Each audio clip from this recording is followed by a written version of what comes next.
ทุกคนบ่ได้มาแต่มือสองมือหนึ่งน้ำเงิมขึ้นลิบหัวเลยเดี๋ยวนี้ขึ้นแห้งมือนี่เขาได้ปลาอยู่นี่ปลาโจกว่าสั้น3 โลปลายแล้วเอามองมากลางใส่นี่นะโอ้ย3 โลปลาย3 โลปลายเฮากะ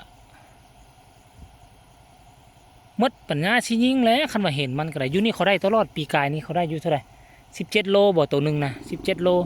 ปีนี้มือนี่เขาได้เฮามาบ่ทันเบิ่งน้ำขึ้นเอาแท้ว่าท่วมฮอดพี่และน้ำนะน้ำแห้งขึ้นหลายน้ำแห้งขึ้นหลายป่าแห้งเข้าฟังหลายนี่ท่านผู้ชมมารุ่นเบิ่งกันมือนี้พวกเฮามา2 คนตัวนี้ก็ทาบักเก่าบักเดิมมาเจอพ่อกับแม่เจ้าของห้านนี่เพิ่นก็บอกว่ามื้อนี้เขาได้ปลา3 โลปลายแล้วก็ลูกสาวเพิ่นมาซื้อเอาโลละแสนเอาไปส่งให้เขาไทยบ้านโลละ110แล้วได้กิน30,000ว่าซั่นแลนขึ้นโอ้อันนั้นก็คือเหือบักท่านผู้ชมเอ้ยมึงแม่ไผจะไปคิดไปฝันว่ามื้อนี้น้ำสิขึ้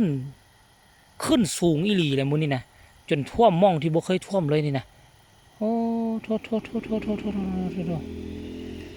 ปกติมองเขาขึ้นมองนี่นะขันน้ำขึ้นสูงแบบนี้ป่ามักลี่อยู่กล้องนี่แหละแต่ว่ามันขึ้นยากอีหลีเหรอทานผู้ชมเว้ย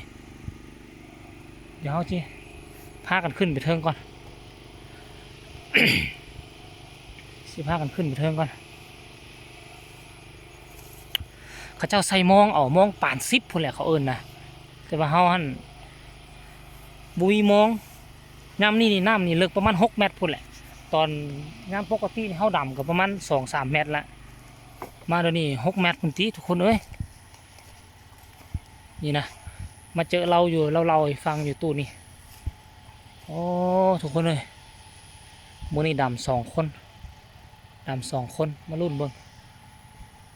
มาลุ้นว่ามันสิเป็นแนวเด้อ